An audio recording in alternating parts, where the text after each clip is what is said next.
Bismillahirrahmanirrahim. Assalamualaikum warahmatullahi wabarakatuh. Alhamdulillahirabbil alamin. Wassalatu wassalamu ala asyrafil anbiya'i wal mursalin sayyidina wa maulana Muhammadin wa ala alihi wa sahbihi wa man tabi'ahu ila yaumiddin. Yang sama-sama kita hormati Bapak Ketua DPRD Kabupaten Serdang Bedagai, Bapak Dr. Muhammad Rizki Ramadan.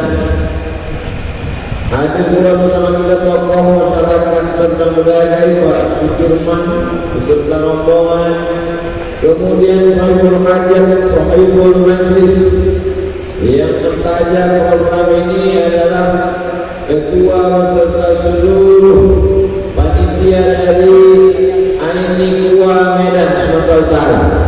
Hadirin hadirat yang tak dapat disebut satu persatu, insyaallah guru-guru kita semuanya, Al-Mukarram Ustaz Iqbal Sauki, hadirin hadirat muslimin muslimat semuanya dimuliakan Allah Subhanahu wa taala. Amin ya rabbal alamin. Hari ini tema kita pada halal bihalal adalah tentang pemuda, ekonomi umat dan kebangkitan Islam. Saya diajak berbicara tentang ekonomi umat dan pemuda, memang itu sejalan, karena ekonomi sulit untuk dibangkitkan oleh orang-orang yang sudah tua. Tapi yang tua jangan tersinggung dulu, karena tua itu bukan usia, tua adalah semangat. Sumpah Pemuda 28 Oktober 1928 itu yang hadir banyak orang tua, tapi semangatnya muda. Maka siapapun yang tua, kalau dia semangatnya muda, dia masuk dalam tema orang muda ini insyaallah. Tapi sebaliknya orang muda kalau semangatnya hilang, tidak punya pandangan visi-misi masa depan, sesungguhnya mereka adalah orang-orang jompo yang terjebak di tubuh anak muda. Ini yang paling berbahaya. Anak muda hanya mengandalkan harta bapaknya, jabatan orang tuanya. Maka dalam Islam diajarkan dalam sebuah kata-kata hikmah, laisal fata may yaqulu kana abi. Seorang pemuda bukanlah yang berkata bapak saya, kakek saya, orang tua saya. Walakin al-fata may yaqulu ha ana. Anak muda adalah yang mampu berkata ha ana, ini saya, ini kerja keras saya. Anak muda yang berkata saya bukan egois, bukan sombong, tapi dia sedang menunjukkan jati dirinya. Subhanul yaum, anak muda hari ini rijalul ghad, mereka akan menjadi pemimpin masa depan. Tema anak muda ini amat sangat sesuai, karena Bapak Ketua DPRD Kabupaten Serdang Bedagai baru berusia 30 tahun. Coba bandingkan kita umur 30 dulu masih apa?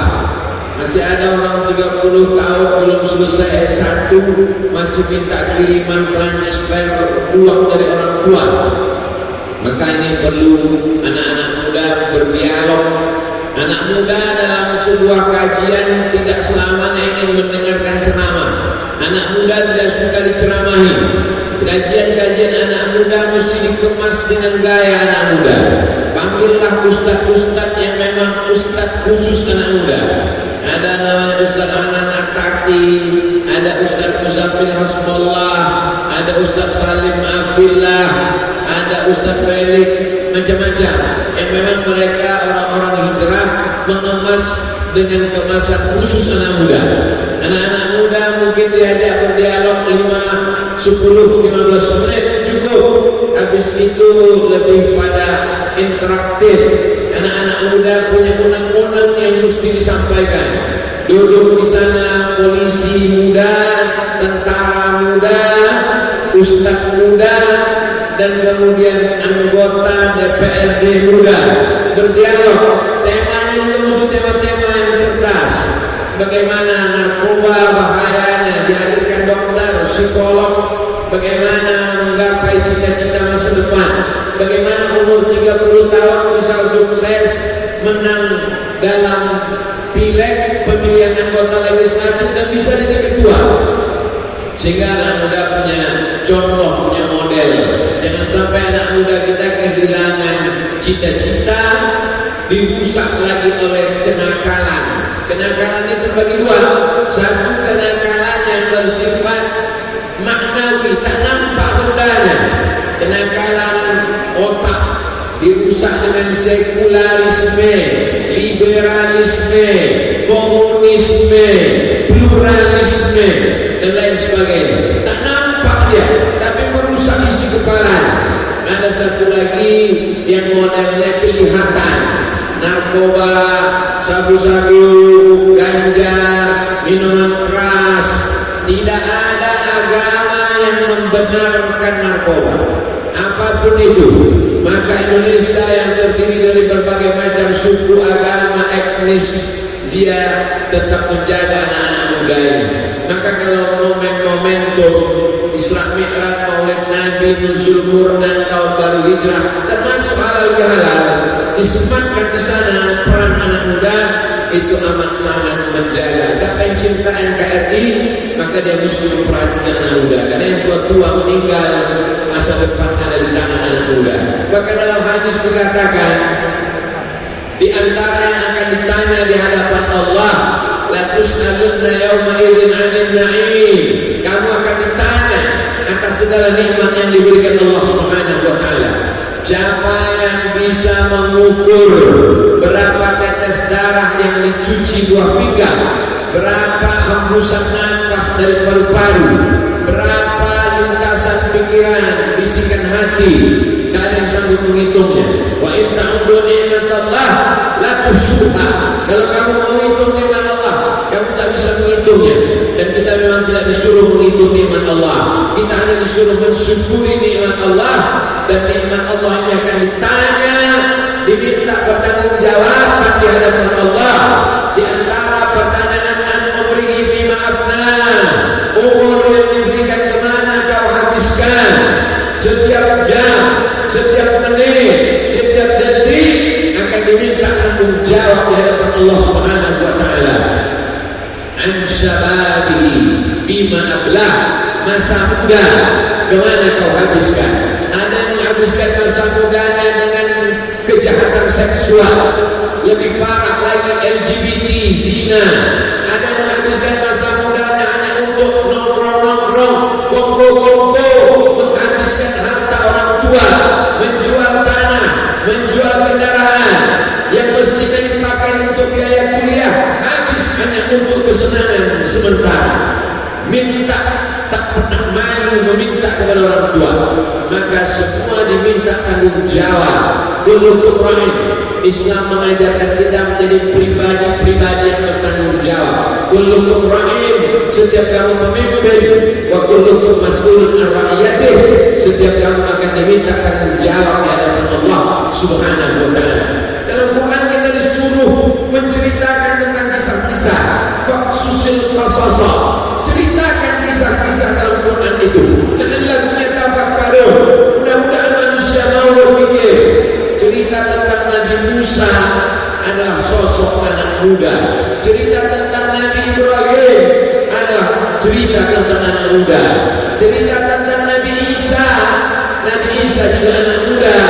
Dan cerita tentang Nabi Muhammad sallallahu alaihi wasallam anak muda yang berangkat dari nol, from zero to hero, dari nol menjadi penguasa alam semesta.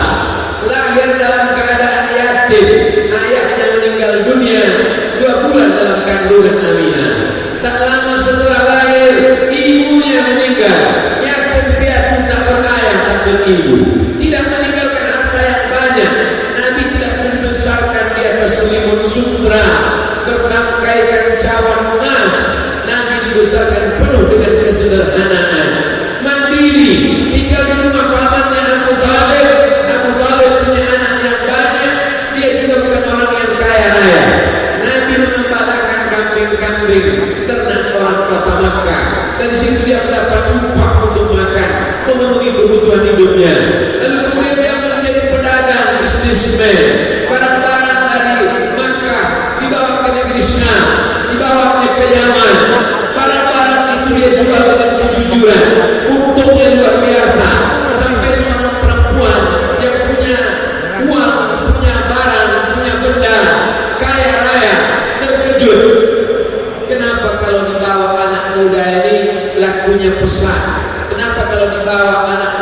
ini bisa laris, manis. Ternyata anak muda ini luar biasa. Pertemuan Nabi Muhammad dengan Khadijah bukan dalam majelis taklim, bukan di pondok pesantren, bukan di pengajian.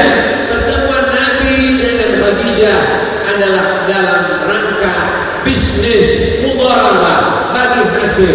Yang punya barang benda, barang bisnis dagang Khadijah, yang menjualkan, yang punya bakat Sayyidina wa Maulana Muhammad sallallahu alaihi wasallam. Cerita tentang Ashabul Kahfi juga ada anak muda, disebut mereka dalam surat Al-Kahfi yang selalu dibaca pada malam Jumat. Innahum fityatun, mereka adalah anak-anak muda, amanu bi rabbihim, mereka beriman kepada Allah. Allah tambah hidayah kepada mereka. Sebagai anak muda apa yang dilakukan? Jangan bayangkan sahabat Nabi itu orang-orang tua. Ketika Nabi meninggal, ada namanya Abdullah bin Umar, anak Umar bin Khattab, umurnya 20 tahun. Ketika Nabi meninggal, ada namanya Abdullah bin Abbas, umurnya 15 tahun. Ketika Nabi meninggal, Nabi menyiapkan pasukan perang dipimpin oleh seorang laki-laki namanya Usama bin Zaid. Nabi punya anak angkat namanya Zaid bin Harisa. Zaid bin Harisa punya anak laki-laki namanya Usama. Usama artinya singa yang garang. Dijadikan panglima perang. Berapa umurnya? 18 tahun. Anak umur 18 tahun diangkat Nabi menjadi panglima perang.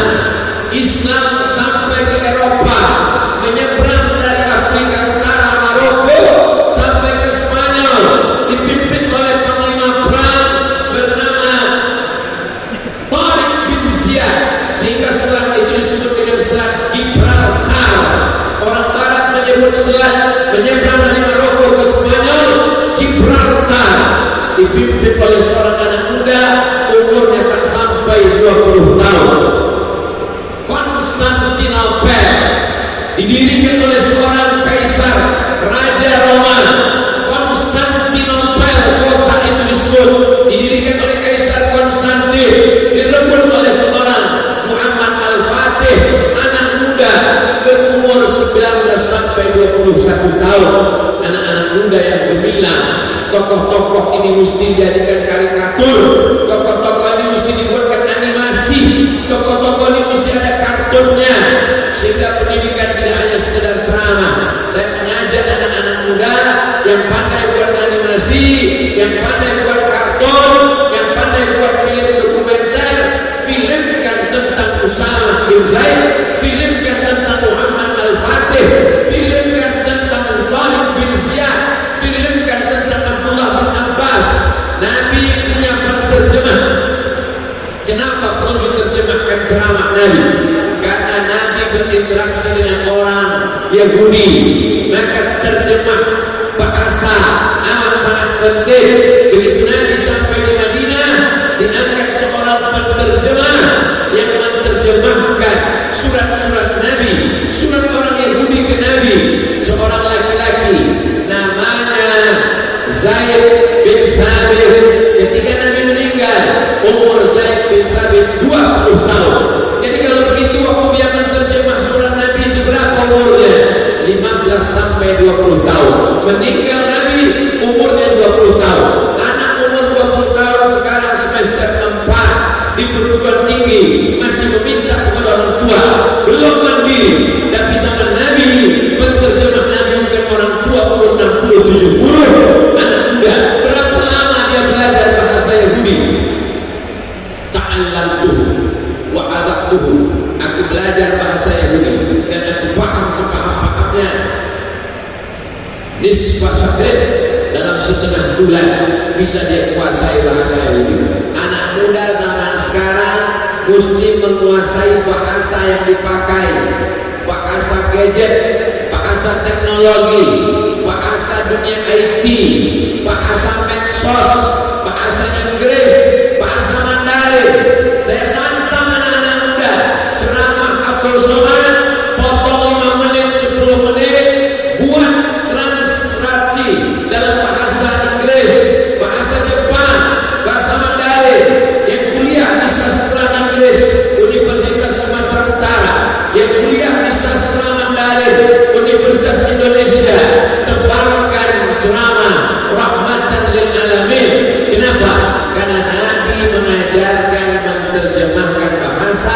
dan itu dilakukan oleh anak-anak muda. Man arafa lughata qaumin, siapa yang paham bahasa suatu kaum, amina makruhum, maka dia aman dari budaya kaum tersebut. Berbicara tentang masalah ekonomi umat, maka sesungguhnya Islam adalah agama yang paling mementingkan ekonomi. Ketika umat Islam itu mengajarkan bangun masjid, man bana masjidan, siapa yang bangun masjid, banallahu mithlahu baitan fil jannah, dibangunkan Allah untuknya satu tempat di surga. Amal yang mengalir adalah bangun masjid. Coba kita berpikir, Islam tidak mengajak bangun rumah, tapi yang diajak bangun masjid, menunjukkan Islam mengajarkan umatnya mesti kaya. Karena untuk bangun masjid, membebaskan tanahnya, tiang panjangnya, arsitek tukang gambarnya, kepala tukang rombongannya, sampai masjid berdiri tegak gagah perkasa, memerlukan orang-orang yang mapan secara ekonomi. Ibadah dalam Islam haji, dari Indonesia pergi ke Makkah, transportasi, akomodasi, konsumsi, hotel, makan, minum, kendaraan, pesawat. Puncak ibadah dalam Islam ibadah haji. Ibadah haji tidak terselenggara kalau tidak ada duit. Ekonomi mesti mapan. Iza matal insan, kalau manusia mati, inqata'a, putus amalnya. Di antara amal yang tetap mengalir apa? Shadaqatun jariyah, sedekah jariyah. Siapa yang bisa sedekah kalau bukan orang kaya? Jadi kalau kita telusuri ajaran Islam mementingkan harta. Sholat tidak sah kalau tidak menutup aurat. Menutup aurat pakai kain. Kain dari mana? Dari benang, dipintal, disulam, ditenun. Siapa yang bisa beli kain kalau bukan orang yang mapan secara ekonomi? Puasa tidak makan, tidak minum, tapi disuruh bersahur. Tasahharu, bersahurlah. Fa inna fis sahuri barakah, karena dalam sahur ada barakah. Puasa diajarkan memberikan buka puasa gratis. Man fattara sha'iman, siapa yang memberikan buka puasa, maka dia mendapatkan pahala seperti orang berpuasa. Siapa yang sanggup memberikan buka puasa kalau bukan orang-orang yang kaya? Siapa yang paling dekat dengan Nabi? Ana wa kafilul yatim, aku dan orang yang menyantuni anak yatim, ka'ataini fil jannah, dekat di surga macam dua jari ini. As-sababah telunjuk, wal wusta dari tengah, wa farraja bainahuma, dijarangkan Allah antara dua jari ini. Maka siapa yang bisa menyekolahkan anak yatim dari mulai TK, SD, SMP, SMA? Siapa yang bisa menyantuni anak yatim sekolah tahfiz kalau bukan orang yang kaya? Kesimpulannya, kalau ada orang yang berkata Islam mengajak kepada kemiskinan, meninggalkan dunia, sesungguhnya dia sudah merusak Islam dari dalam. Dalam Islam diajarkan selesai sholat, ila qudiyatis sholat, kalau kamu sudah selesai sholat, fantasiru fil ardh, bertebaranlah di atas muka bumi. Untuk apa? Wabtaghu min fadlillah, cari karunia Allah, cari rezeki. Yang punya toko, silakan bisnis dagang jualan. Yang punya tanah, tanam sawit karet dan tanam tanaman kurma anggur. Yang punya kebun, silakan tanam padi sejauh mata memandang. Maka dalam Islam ada namanya fikih zakat. Zakat itu apa?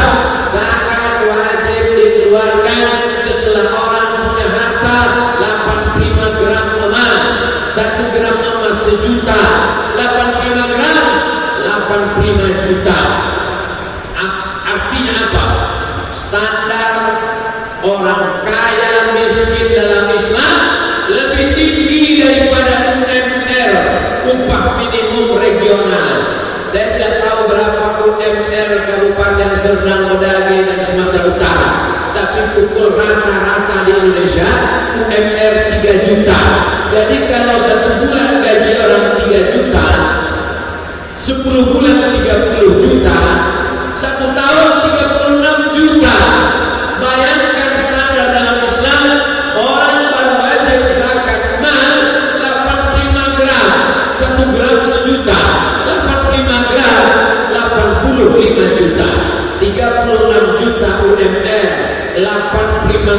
85 juta, standar yang tinggi dalam Islam.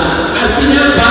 Orang yang punya penghasilan di bawah 85 gram, 85 juta, dia tidak dikenakan zakat, dianggap sebagai orang yang tak mampu dalam Islam.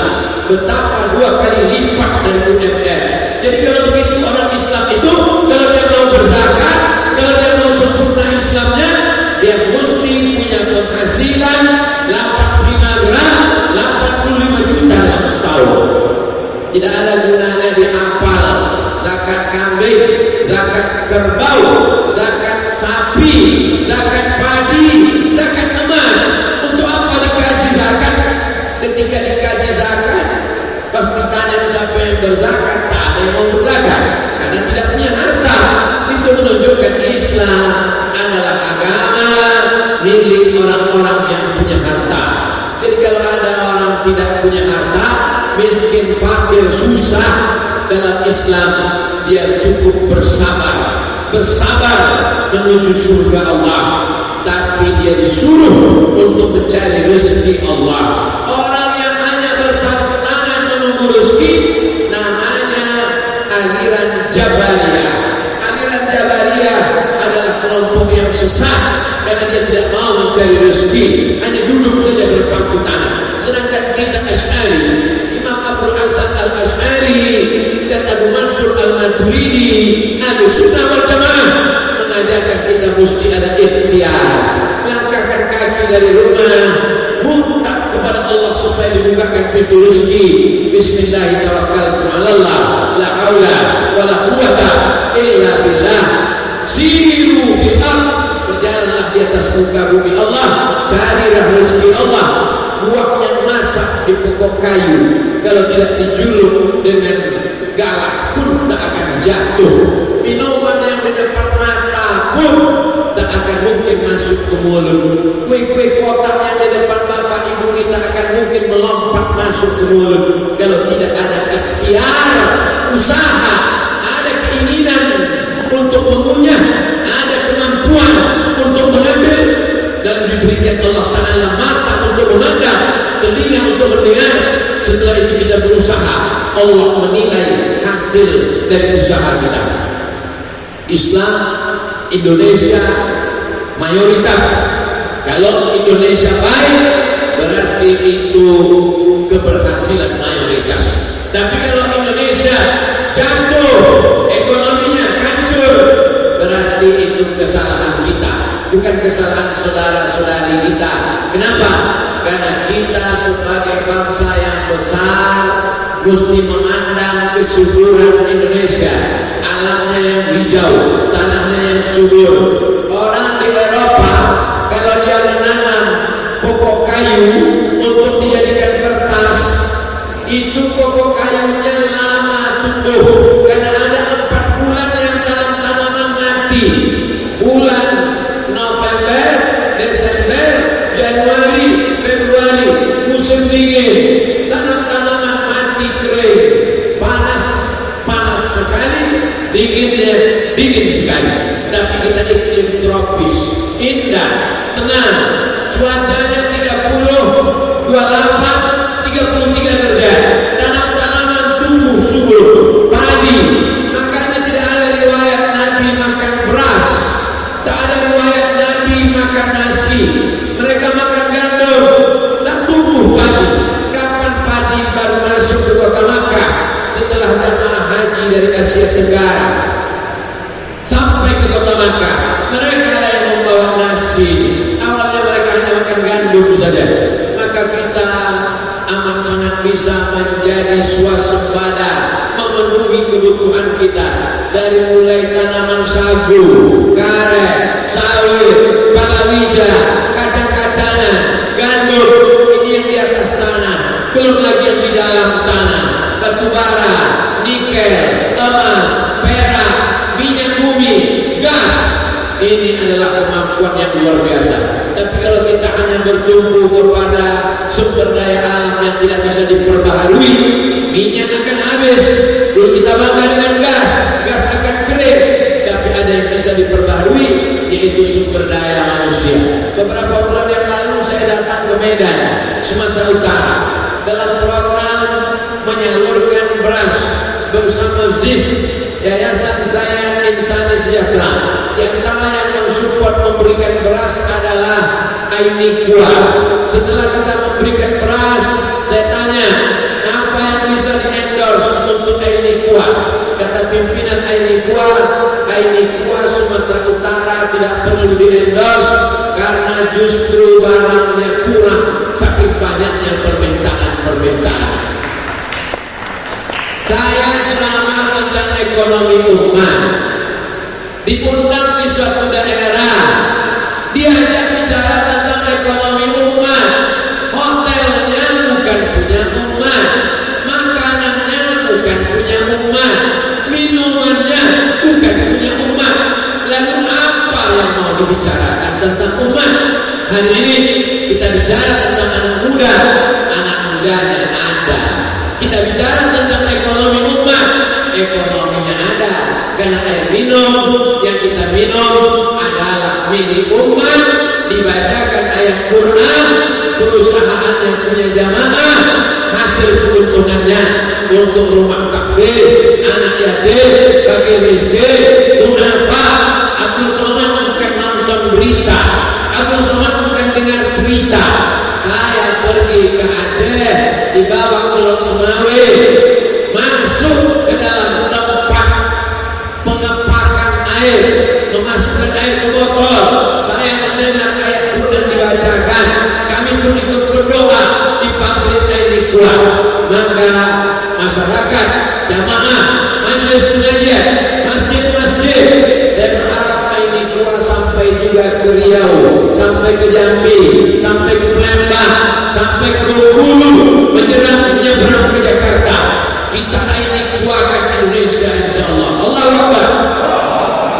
Bagaimana umat mau bangkit kalau airnya kita tak tahu datang dari mana, campurannya entah apa. Air-air yang dibacakan ayat-ayat Al-Quran diteliti oleh profesor dari Jepang. Judul bukunya The Miracle of Water.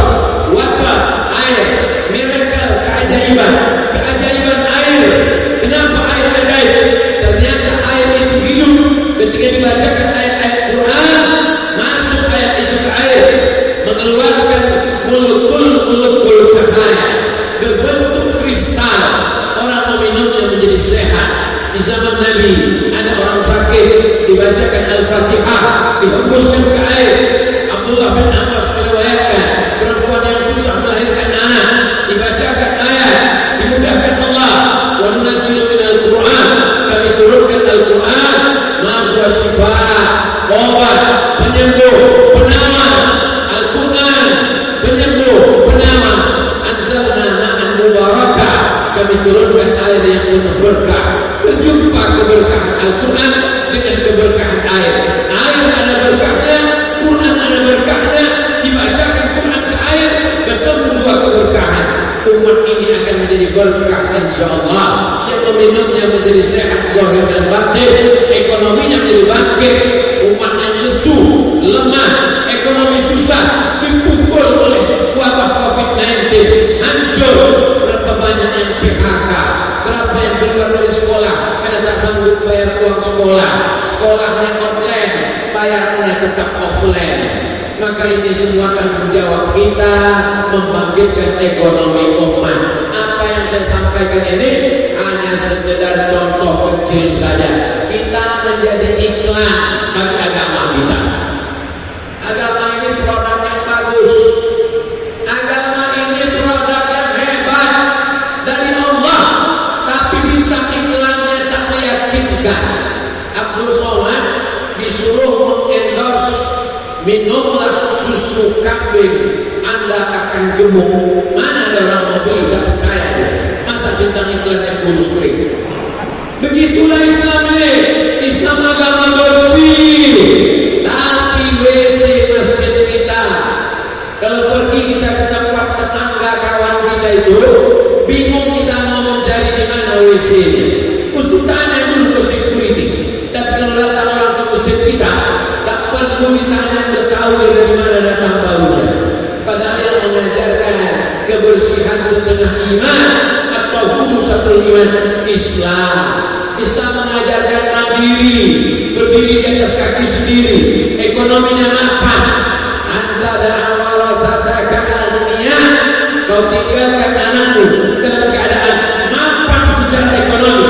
Khairun, lebih baik min anta da'ahum, daripada kau tinggalkan anak cucu keturunanmu halata, miskin, susah, melarat, yatakaffafuna 'alan nas, minta-minta, ngemis. Islam mengajarkan makan sehat, tapi makanan kita penyakit. Islam mengajarkan Nabi itu sehat, umur 53 tahun. Nabi umur 53 tahun menjadi panglima perang, naik kuda dari kota Makkah, dari kota Madinah, Makkah ke Madinah naik onta hijrah. Berapa umur Nabi? 50 sekian tahun. Menjadi panglima perang, naik kuda 125 km dari kota Madinah ke Badar, perang Badar di bulan suci Ramadan.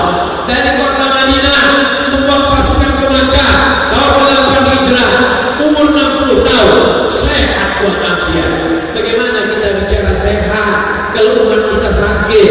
Kalau kamu mau menjadi bintang iklan ajaran Islam, mesti sehat, mesti kaya, mesti ganteng, mesti berharta, mesti sukses. Barulah orang akan melihat ajaran Islam, baru orang akan menoleh melihat Islam. Al-Islamu ya'nu, Islam tinggi, wala yu'la alaih, tak ada yang bisa menandingi agama Islam. Maka pada momen halal bihalal ini saya mengajak kepada kita semua, memang video ini ditonton langsung live oleh saudara-saudaraku di Serdang Bedagai, tapi sesungguhnya setelah diupload dia akan ditonton oleh seluruh jamaah Indonesia, bahkan di luar negeri. Mudah-mudahan menjadi pelajaran yang bermakna insyaallah. Akhirnya saya ucapkan selamat Hari Raya Idul Fitri pada halal bihalal ini. Halal artinya lepas, halal artinya bohong, halal artinya tak ada sangkutan lagi dalam hati. Yang selama ini kusut menjadi terurai, yang selama ini putus menjadi tersambung, yang selama ini retak menjadi terekat kembali, yang selama ini patah kita sambung kembali, yang selama ini beku menjadi cair. Itulah makna halal bihalal. Halal, halal. Saya ambil air minum ini halal, halal. Saya beli pakaian kain ini halal, halal. Tak lagi ada sangkutan. Halal diambil dari kata wahlul 'uqdatam min lisani, lepaskan ikatan-ikatan. Ikatan di wajah sampai susah tersenyum, lepaskan. Ikatan di hati sampai menggumpal menjadi penyakit, lepaskan. Setelah halal bihalal, walaupun kita tak dapat kejabatan, walaupun kita tak dapat bersentuhan karena wabah COVID-19, tapi hati kita tetap selalu terbuka dan sambung tali silaturahim. La yadkhulul jannah, tak masuk surga qatil rahim, orang yang memutus tali silaturahim. Itu yang dapat saya sampaikan pada kesempatan kali ini. Mudah-mudahan ada manfaatnya di akhir majlis yang penuh dengan keberkahan. Biasanya saya langsung doa. Ini ada pertanyaan, bagaimana pandangan Islam kalau menjual pakaian yang tak menutup aurat? Contohnya seperti daster pendek, sementara kita tahu bahwa mayoritas pembeli itu dipakai di luar rumah. Boleh menjual makanan di siang Ramadan, padahal makanan di siang Ramadan haram. Kenapa boleh? Untuk orang tua jompo yang sakit tak makan, untuk orang tua yang sakit akut yang tak bisa makan, yang tak bisa puasa, untuk pekerja berat yang tak bisa bekerja kalau tak makan. Kalau dapat dipastikan, misalnya ibu punya catering, jualan di siang Ramadan, yang datangi pekerja-pekerja tambang batubara, kepanasan, dia bekerja, satu rombongan musafir lewat jarak kosong-kosongan 89 km, maka catering ibu boleh membuatkan makanan. Kenapa? Karena bisa dijamin bahwa dia tidak dimakan oleh orang yang memang boleh untuk tidak berpuasa. Saya kasih contoh lain. Jual anggur, anggur halal, tapi menjual anggur bisa jadi haram. Kenapa? Menjual anggur ke pabrik untuk membuat khamar. Jual anggur di jalan boleh, tapi jual anggur bisa jadi haram. Sudah tahu pabrik itu akan merubah anggur, diperas, dijadikan jus, fermentasi, jadi khamar, dijualnya anggur ke sana. Maka perbuatan dia menjual anggur yang halal itu menjadi haram. Jadi ini mesti cerdas. Menjual nasi di siang Ramadan haram, tapi bisa jadi halal. Menjual anggur halal, tapi bisa menjadi haram. Nah, bagaimana dengan menjual daster tadi? Kalau dapat dipastikan bahwa yang membeli daster tadi berjilbab panjang, yang membeli daster itu berjilbab panjang, dibelinya daster, silakan jual. Kenapa? Karena dia tak akan pakai daster ini di luar rumah. Kalau ada mama ibu-ibu beli daster ke toko saya jual daster itu. Saya tak ragu menjual. Kenapa? Karena dia pakai jilbab. Lalu daster ini dipakainya di mana? Dipakainya di kamar yang hanya ditengok oleh lakinya. Sekarang banyak orang pakai daster supaya ditengok laki orang. Di kamar dia pakai jilbab pula. Nah, ini perempuan betul. Dari Pondok Tahfiz Yatim Du'afa, bagi yang mau membantu pembangunan silakan transfer ke Bank Syariah. Saya tak tahu nama Pondok Tahfiznya apa, nama rekeningnya apa. Nanti rupanya salah transfer, saya kena, habis saya. Kalau mau buat, tulis nama Pondok Tahfiznya apa, nomor rekeningnya atas nama siapa, nanti dibuatkan video. Coba jangan liar-liar begini, kena saya nanti. Giliran saya kena, kalian diam. Tengok macam mana ini. Al-Hadiniyah Al-Fatihah. A'udzubillahi minasyaitonir rajim. Bismillahirrahmanirrahim. Alhamdulillahi rabbil alamin. Ar-Rahmanir Rahim. Maliki yaumiddin. Iyyaka na'budu wa iyyaka nasta'in. Ihdinas siratal mustaqim. Shiratal ladzina an'amta 'alaihim ghairil maghdubi 'alaihim waladdallin. Amin. Ya Allah, berikanlah kekuatan kepada saudara-saudara kami yang hari ini menghadapi sidang kasus penista agama di Pengadilan Negeri Sergei. Hakimnya berikan hatinya keadilan, jaksa penuntut umumnya jadikan dia amanah, pengacaranya jadikan dia memiliki kekuatan dari Engkau ya Allah. Ya Hayyu ya Qayyum, bi rahmatika nastaghits. Ya Hayyu ya Qayyum, Engkau yang Maha Hidup, Engkau yang Maha Mengatur, beri kami pertolongan. Hasbunallah wa ni'mal wakil, ni'mal maula wa ni'mal nasir, wa la haula wa la quwwata illa billahil aliyyil azim. Allahumma barik lana fi arzaqina, berikan berkah pada rezeki kami, bil khusus saudara kami perusahaan ini kuat, supaya kalau perusahaan ini maju bisa menolong tahfiz Quran, fakir miskin, du'afa, berzakat, menolong masjid, menolong agamamu ya Allah. Rabbana hab lana minas sholihin, jadikan anak kami anak-anak yang soleh dan solehah, min hufazil Quran, menjadi penghafal Quran. Allahumma ansurna 'alal qaumiz zalimin, Allahumma ansurna 'alal qaumil fasiqin, Allahumma ansurna 'alal qaumil munafiqin, Allahumma ansurna 'alal qaumil kafirin. Allahumma akhtim lana bi husnil khatimah wa la taqim 'alaina bi su'il khatimah. Rabbana atina fid dunya hasanah wa fil akhirati hasanah wa qina adzabannar. Sallallahu ala sayyidina Muhammad wa ala alihi washabbihi wasallam walhamdulillahi rabbil alamin. Taqabbalallahu minkum minna